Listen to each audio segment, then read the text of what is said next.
Hello, and thank you for joining us on the Stay Healthy Knoxville podcast, brought to you by Simply Physio, aimed at helping you live an enjoyable, fit, and healthy life in and around our community of Knoxville, Tennessee. And now, here is your host, Dr. John Mark Chesney.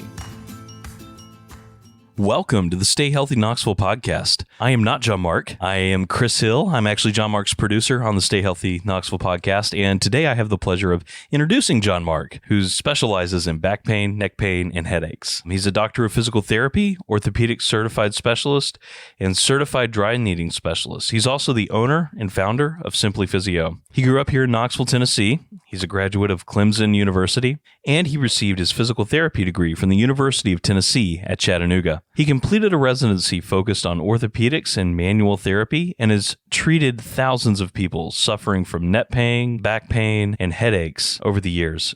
He has completed extensive training on the most effective, research-supported, hands-on treatments and healing movements that can give relief fast to the people who suffer from low back pain, neck pain, and headaches. John Mark, welcome to the show. Well, thank you, Chris, for having me on my show. It's an honor to have you back. Yeah, so wanted to get into neck pain. Yes. And uncover the mystery that so many people deal with neck pain. That can include also headaches. Even pain coming down into the shoulders oftentimes can be from the neck. But I understand, Chris, that you've had some neck stuff, neck injury, neck pain. Yeah. So my neck pain really stems from, embarrassingly, probably playing too many video games growing up and as an adult, where I lean forward, and I stick my neck out. And when that happens, my neck is actually not as curved as it needs to be. It's actually a little straight. And if you look at me from the side and I'm standing up at a profile, you'll notice my neck is a little far forward, and again, my chiropractor, again, that was one other thing they showed in the x-ray was like, hey, look, your neck is not how it needs to be. And their recommendation, which I probably should do, but somehow can't find the time to lay for 5 minutes on my bed and let my neck hang off. They said that really helps, like, bring that neck back into the proper alignment. But a lot of that comes from also years of not having glasses, interestingly enough. So working in a job, out of college that had me looking at a computer screen for a lot longer than I ever had before, even playing video games and stuff. You're not staring at numbers. You're not staring at spreadsheets the same way you play Doom or you play, Call of Duty or something like that. So I was staring a lot more. My vision was, to a place where I needed glasses, but I didn't get them. And so again, that staring, that neck, craning that neck forward, just always had a lot of pain there. I have a bad habit of popping my neck, and I say that's bad. I don't know. Some people may say it is and some people may not, but I tend to do that as well. So my neck pain has been something that comes and goes. Generally, it's not too painful. Well, you get headaches? I do. Associated with yours too? Occasionally, it's not been bad in recent years, but especially and some of it was just the lack of glasses too. But I know, like, in those environments, like back in the day, I would really get a lot of pain, end up with a lot of headaches. And typically when I'm starting to get tension headaches, I realize like something else is off in my body too. So sure. And, I hear your story very often. Everybody's story is a little bit different, but there's common themes of, typically with neck pain where there's not typically like an injury, like some blunt force trauma, right? Right. It's stuff that develops over time of, maybe some office work, some stress. A lot of people carry tension, stress like in the top of their shoulders, right? Oh, yeah. And it can just slowly build up. And then maybe you sleep kind of funny, you get a little crick in the neck. It oftentimes works its way out. Sometimes it doesn't, and pieces of it can just stick around. And, with certain positions and postures, it's very common. You describe the forward head, posture, and there's really not a backwards head posture. No. No. Because like everything, like our eyes are in the front of our face, right? Right. And so we're always straining forward, and we're never straining backwards. That creates pressure and tension. And an example I give is, our head is about the size of a bowling ball. And, if you hold the bowling ball close to your chest, it can weigh some weight, but you can hold it there for a while. But you try to stretch it out in front of you, it weighs the same, but that force, the effort, the strength that it takes to hold it in front of you is exponentially greater. So, same thing with your head. A few degrees can make a big difference in how tight and tense their muscles are and how their pain affects them as well. Right. Yeah, that'll definitely make a big difference. And again, I've noticed that as I've tried to correct it, I've tried to do things to improve my neck. I definitely have noticed what you're talking about there. A lot of people believe certain myths, misconceptions, things they pick up from, whether it be maybe their doctor or well-intended, provider, maybe it's their neighbor, their friends. The first one oftentimes that I hear is, maybe this is something this is kind of normal, right? And it's something I just have to learn to deal with. Yeah. Just because something's common doesn't mean it's normal. Yeah. And it reminds me of a story. A lady, Sarah, she suffered from neck pain, headaches, migraines, and she had a number of treatment.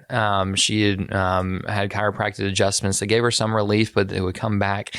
She had had Botox injections, had taken medication. Oftentimes that's the route. And, the thing I hear, I don't know if you've ever been on any medication for any of the pain. No. Well, the common thing I hear with medication is, it typically helps, but the side effects just aren't worth it. It's just this this kind of overbearing weight that the medication can have, that people would just rather suffer from the pain than have this this foggy version of themselves. And that was Sarah's story as well. As she would hold off as much as she could, but when the headaches and the neck pain came, sometimes she would just resort to hey, I just have to take the pain medication. Working with her, we found, some missing links. And what you described as far as oftentimes there's some postural, some alignment issues. And a big piece that I find with a lot of people is there's a connection as far as the wrong muscles, never really taught on how to support the spine. And when you don't have those muscles, the deep muscles around the neck supporting the spine, then it's only natural for the spine just to feel the weight of gravity and go back into those positions of the forward head position and posture. And that was a key piece for Sarah, is helping her find those muscles. And when she was taught how to find those muscles, how to activate them, how to strengthen them. And they're not ones you would just do in the gym. They're really small, refined muscles. When she got taught how to find them, activate them, and to strengthen them, it made a world of difference in giving her back really her life as far as resolving her migraines, and gave her a tool that didn't rely on pain medication or Botox injections or other means with that. The other myth that I hear very often is only treating the painful area. And the neck, the head is the very top of the body for most people, yourself included, probably. Yes, I would hope right? so. Yeah. So, the song, the neck bone's connected to the, I don't know how the song goes, but that song. Yeah. I do. I don't know if they talk about the maybe it's the leg bone. The leg bone's getting connected to some other bone, right? To the hip bone. To the hip bone, yeah. So it's all connected. And, what I find with the neck too is what's going on with the neck is very much at play is what's going on at the mid-back.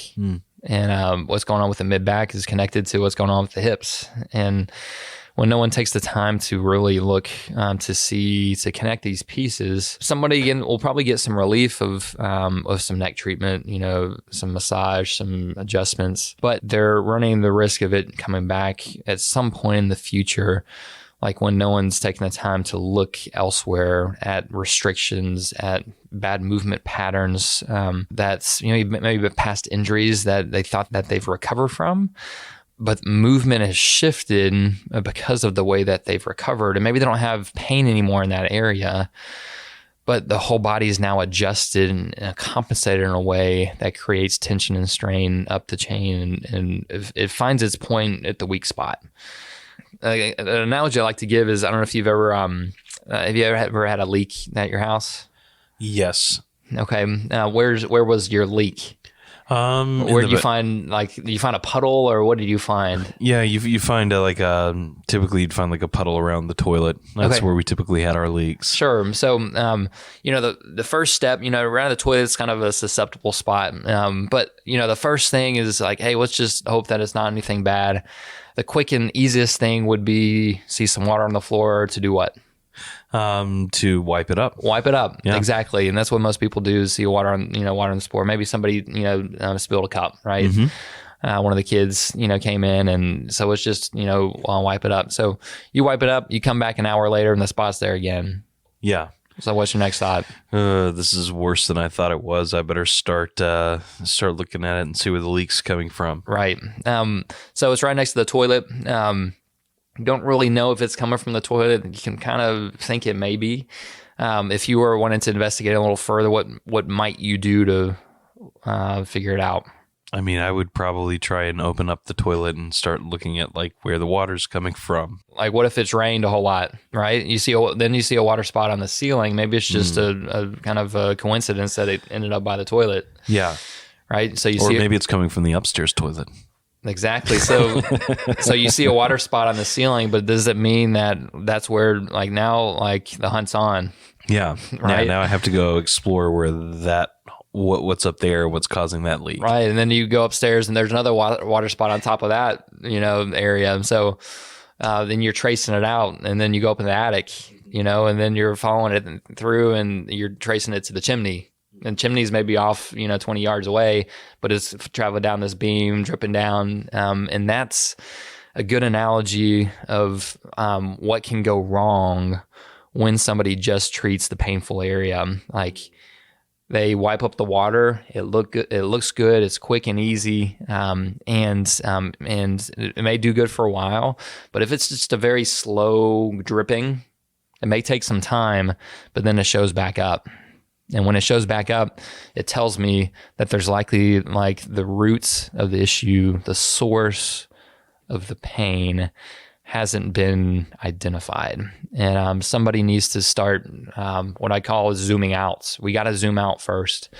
And, with anybody, with any pain, whether it be in their knee, their neck, their back, their shoulder, the first step is like, hey, let's just not assume that it's just at the shoulder, especially if your pain's been going on for more than a few weeks. There's likely some other piece to it. And it may have just, started feeling in the neck, but that was maybe just your weak link. And so that's just where it accumulates. But we don't know unless we zoom out first, look at the forest before we focus in on just the tree itself.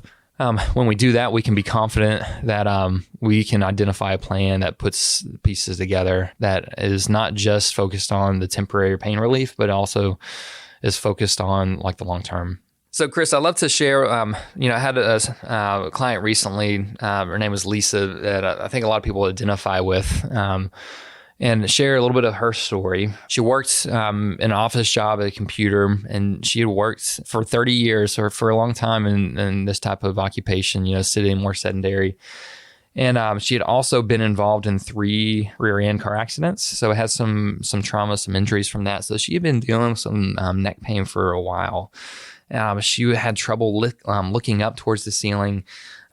Turning to either direction was limited, and so it was starting to affect her ability to do things, even like driving. And she had tried a number of treatments before coming in, including massage, including some other physical therapy. And she got some relief, but the pain, again, would just keep coming back. And she got to a point that she had pretty much just reckoned that this is like how life is going to be. And she was wondering if she would be able to continue her work. And she actually owned her business, and she was, that was at threat.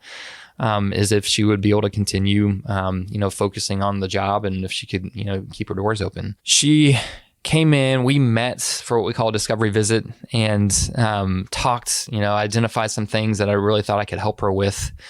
And we scheduled her for evaluation, and she called a day before evaluation and canceled her evaluation. And I completely get it. She was still like just on the fence, and she was skeptical. She was doubting because she had had physical therapy before, and she was just hesitant to like make this next step of trying it again. And a lot of people, they don't want to be disappointed, and it doesn't make much logical sense. But most people aren't logical beings, but they would rather just continue to suffer. And this is, and they never really connect the dots here. It just happens because life's busy, and they never really take the time to really consider like the logic here. But they would rather just suffer versus take the risk of being disappointed again. So that's what happened with this case. And I called her up and I was like, hey, listen, would you be willing just to come in for the evaluation? Let's just take it one step at a time.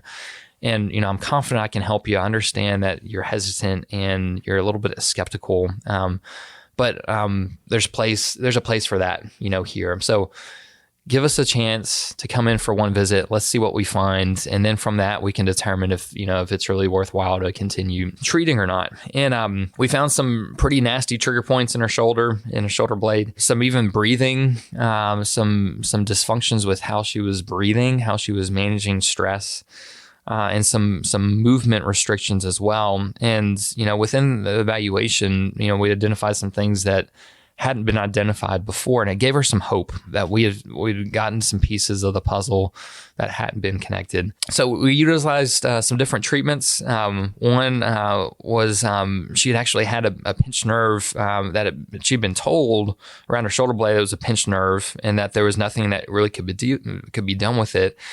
And the second or third treatment, we utilized some dry needling. It's kind of like acupuncture.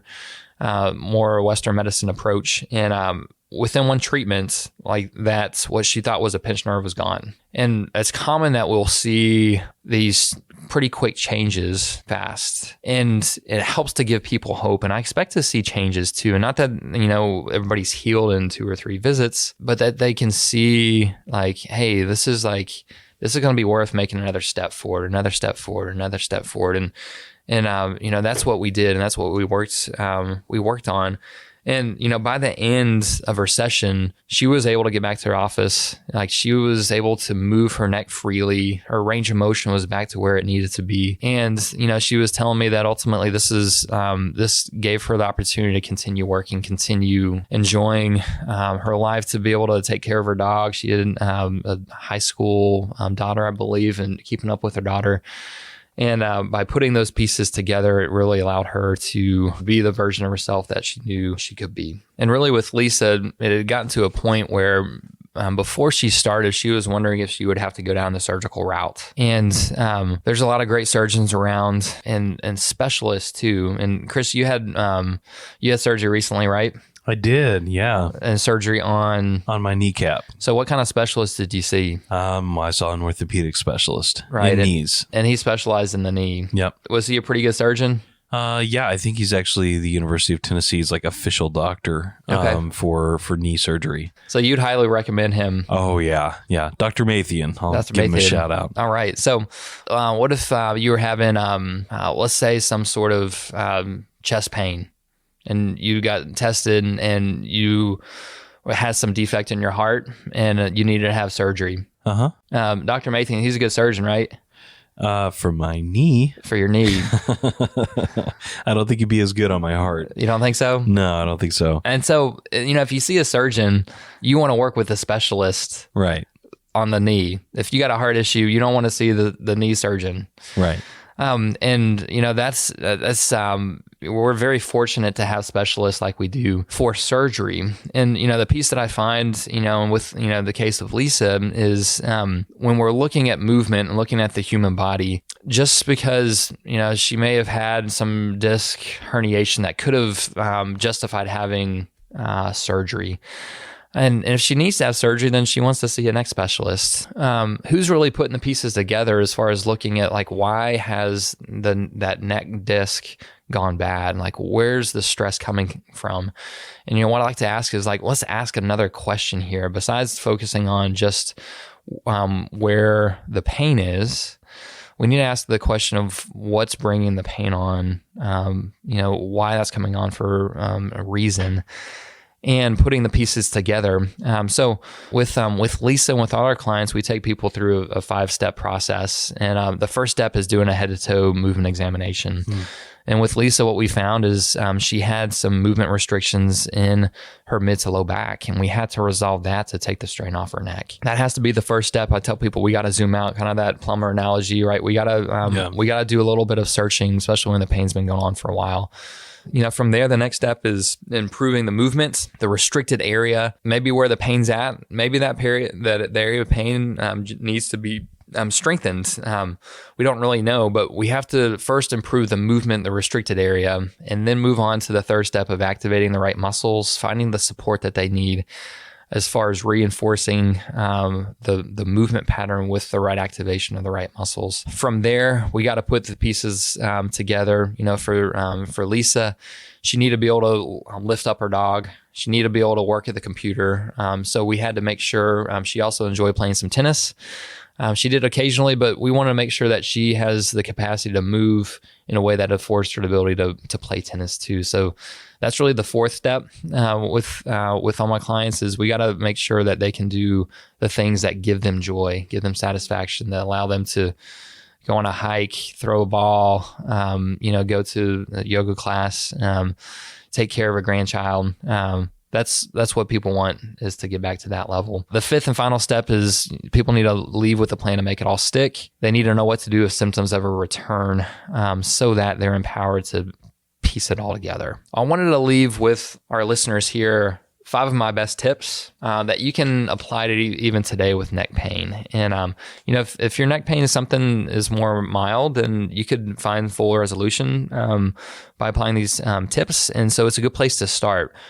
I'm confident with most people, even if your pain's more severe, that'll help you to at least start to find some relief. So, the first step is looking at your posture. And, most people like you, Chris, you described your story as far as sitting, head goes forward a bit. We talked about, your eyes on the front of your face, not in the back. Yeah.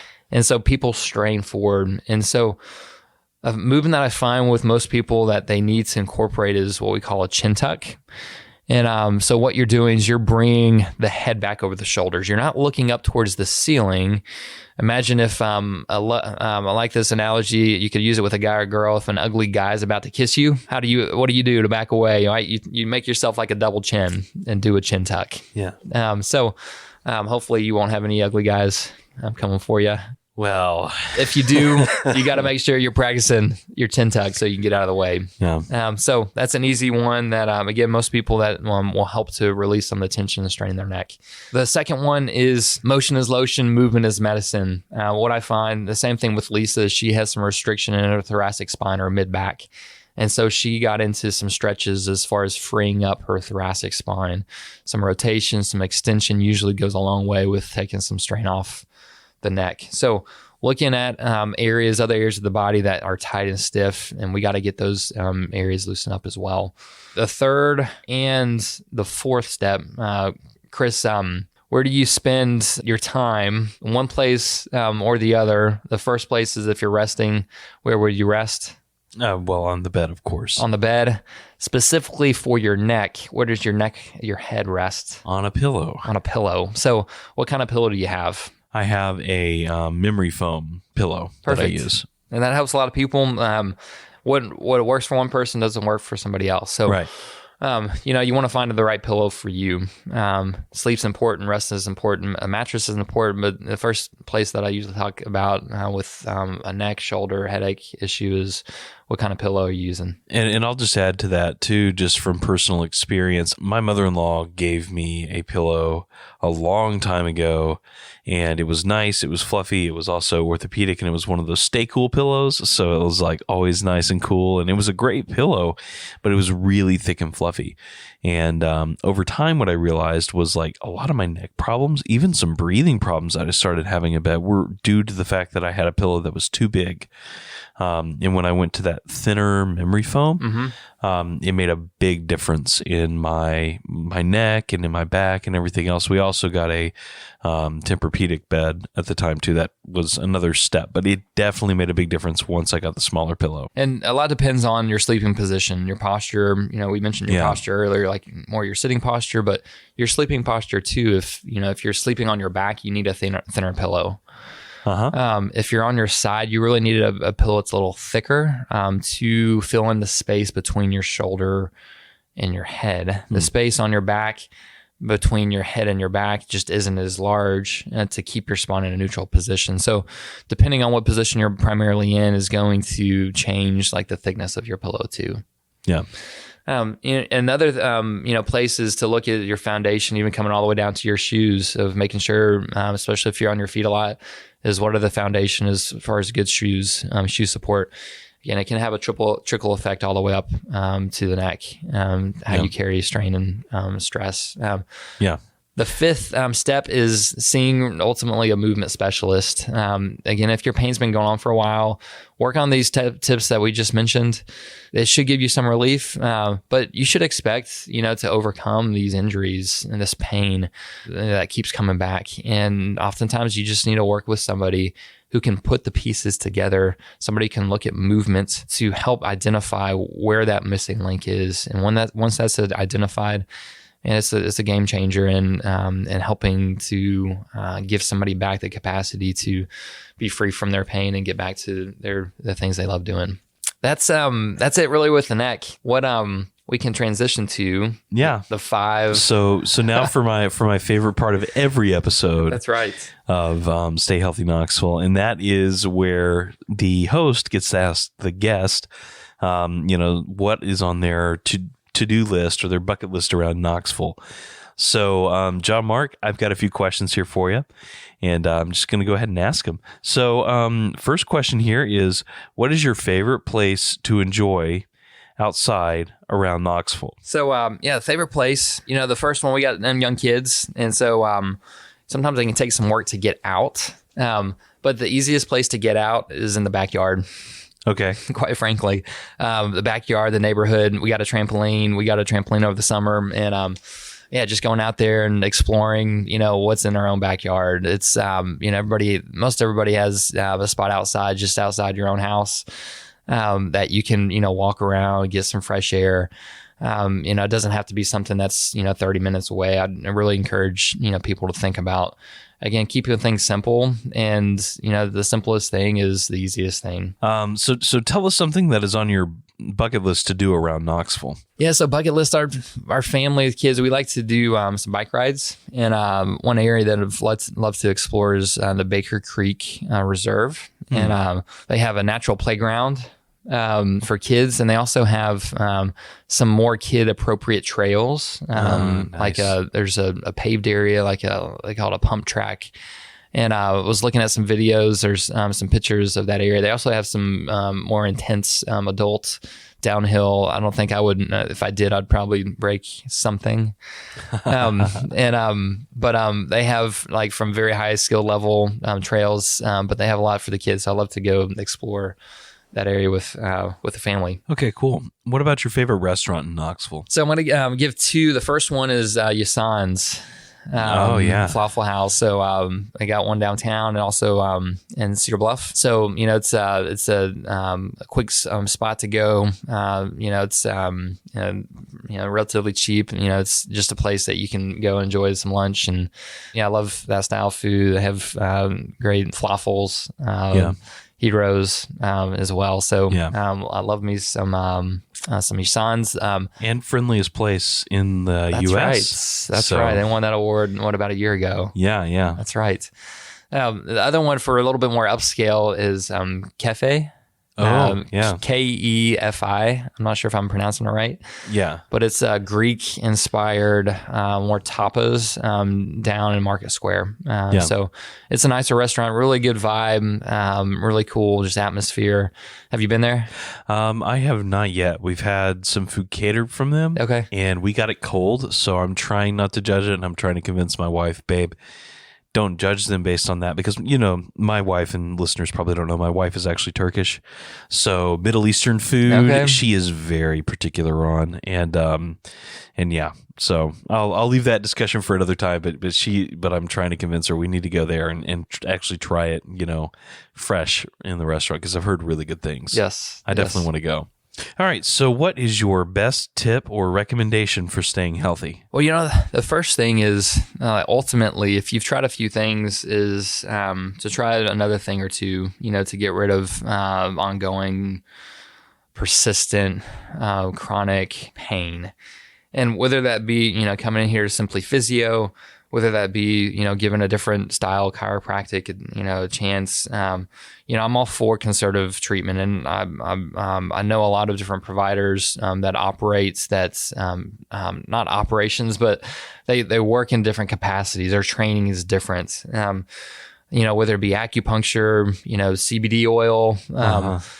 I really encourage people to pursue kind of natural options, to pursue non-invasive options, if at all possible, to go down that route before going down, the surgical route. Because I've seen so many people that end up going down the surgery and not getting the outcomes or complications afterwards. And if there's an option for conservative care, I really encourage you to explore like any option that you have. Yeah, that's great. So now the most important question of all: how can people get in touch with you if they want to learn more about how you can help them with back pain? I know we talked about neck pain in this episode, but where can people go to get in touch with you about all that? Yeah, well, visit our website. It's simplypt.com, SIMPLYPT as in physicaltherapy.com. On there, you'll have a few forms, opportunities to get some other free information. You can get some free pain guides, ebooks. You can also request a discovery visit. I mentioned that, I believe, here in the episode. It's opportunity to come in, to meet with us, to meet with one of the therapists, and to figure out if we're a good fit, to figure out ultimately if it's something that we can help you with, and we like to hear even some of your stories to see if it's going to be a good opportunity for us to take you on as a client. So those we reserve 5 to 6 a month, but those are they're free. They're no obligation. It's a chance really just to take that baby step forward. So that's both on the website. Feel free to call or text us, 865-351-0615. If you just have a question for me too, feel free to email me as well. My email is john-mark, JOHN-MARK @simplypt.com. Very cool. Well, John Mark, thank you for joining us on your own podcast. Oh, thank you, Chris. And until next time, remember to stay healthy, Knoxville. Stay healthy, Knoxville. Thank you for tuning in to the Stay Healthy Knoxville podcast, brought to you by Simply Physio.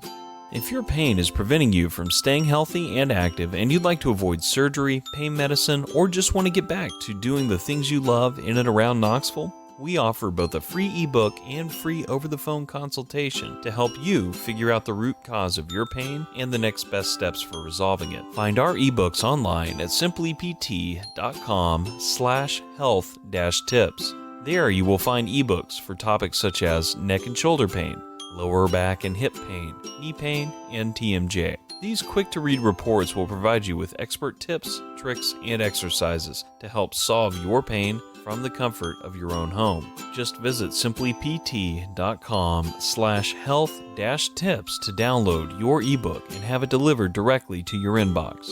We also offer free, no-obligation phone consultations with a doctor of physical therapy to Knoxville area residents. Just call us at 865-351-0615 or visit us at simplypt.com and click the Talk to a PT button on the home page to schedule a call with us. Thanks again for joining us, and we will see you next time on the Stay Healthy Knoxville podcast.